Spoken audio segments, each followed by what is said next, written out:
The strategy being employed here is called the Peg Word Association Tool. This depends heavily on very active mental images that your mind makes to help you remember particular pieces of information.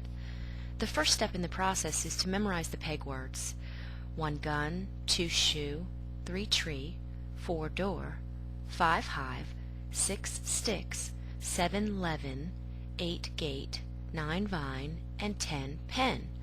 For each of the numbers you have a very vivid mental picture. You have a particular picture of a gun in mind. Mine is always a squirt gun. When you have a piece of content that you want to remember, you pair that content in a very active way with that particular peg word. For example, in the Content Area Reading Strategies list, number 1 is to think about the topic of the assignment. So here my job is to pair the idea or the image of a squirt gun with the idea of finding the topic of the selection I'm about to read. So we need to pair those in a very active way. The first thing I did was I made a T, the letter T, and I added squirt guns so that the squirt guns are an active part of that particular letter T, the T reminding me of the word topic. To make that even more active, I imagine in my mind the squirt gun squirting water on the particular word at the very top of an article that represents the topic. That very active pairing is going to make me remember every time I think of gun, I'm going to think of it squirting those words, which is going to remind me that the number 1, the first thing I do is to find and determine the topic of a selection to read. Number 2 is shoe. I needed to find a way to help me use the visual of a shoe to remember guiding questions. And so I've placed all of the little shoes in the shape of a question mark. So now when I think of shoe, I'm going to see them all lined up in the form of a question mark, and that will help me remind me that the next step, number 2, is to determine and sort of touch base with the guiding questions for the particular unit I'm working on. To make it even stronger as a guiding, not just a question, but a guiding question, I've placed the question mark inside the image of a stop sign, and the stop sign guides traffic, and that will help me remember that number 2, shoe, is guiding questions. Number 3, the peg word is tree. The content I need to remember is knowledge, or what do I already know about this particular topic. We want to ask our students to tap into their prior knowledge because the research shows that by doing so it helps you better comprehend what you're about to read by activating the schema that are already available in your own mind. So I am going to imagine in my tree a bunch of brains instead of apples or oranges or lemons, and that will remind me that number 3 is to tap into my own knowledge. Number 4, door. I get a mental image of a door, and the door has a peephole in it, and I use my eye to look through that peephole, and that's going to remind me that I use my eyes to survey the pages before I read. You want to always look through, find all the bold-faced headings, give yourself an idea of what's to come in the reading before you actually start reading. Number 5 is hive.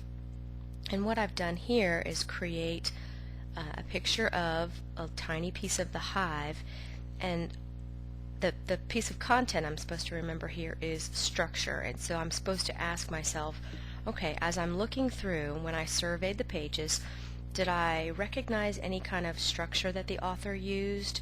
And again, the research shows that if you can recognize, oh, well, this is using chronological order or comparison contrast or problem solution, that will sort of allow your mind to use that structure as a flashlight to help you find your way through the text more easily.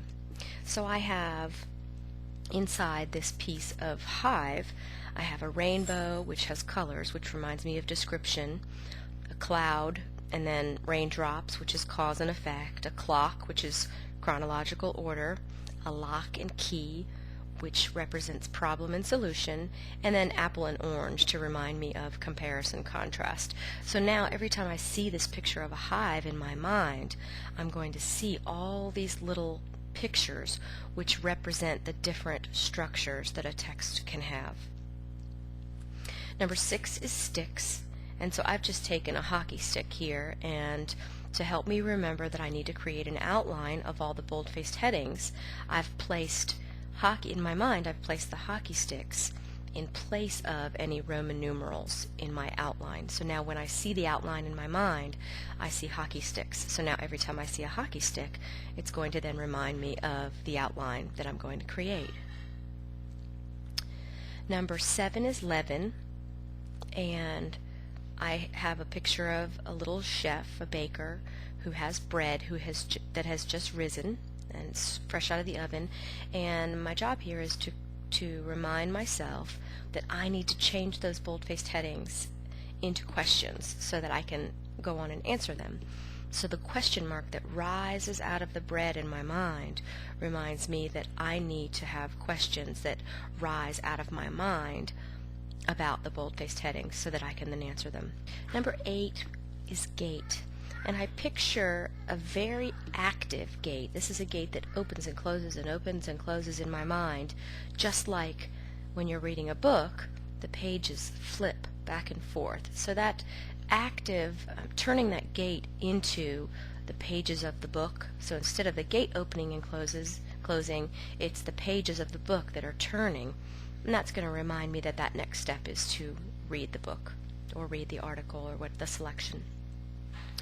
Number 9 is vine, and I need, here my job was to pair the idea of going back and answering those questions. So I simply put a mouth on the end of that vine and brought it to life, and that vine, the mouth on the vine, is going to answer my questions that I have generated.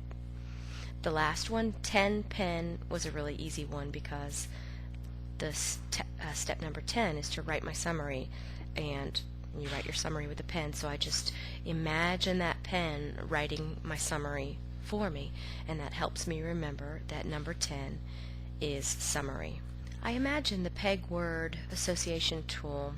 This technique is probably very effective for someone who has a very strong mathematical, logical intelligence, or someone who has a very strong visual spatial intelligence. Logical, mathematical, just because of the sequential ordering of the ideas, and the visual spatial because of these very vivid and active mental images that we use to help us pair these numbers with the content that we're studying.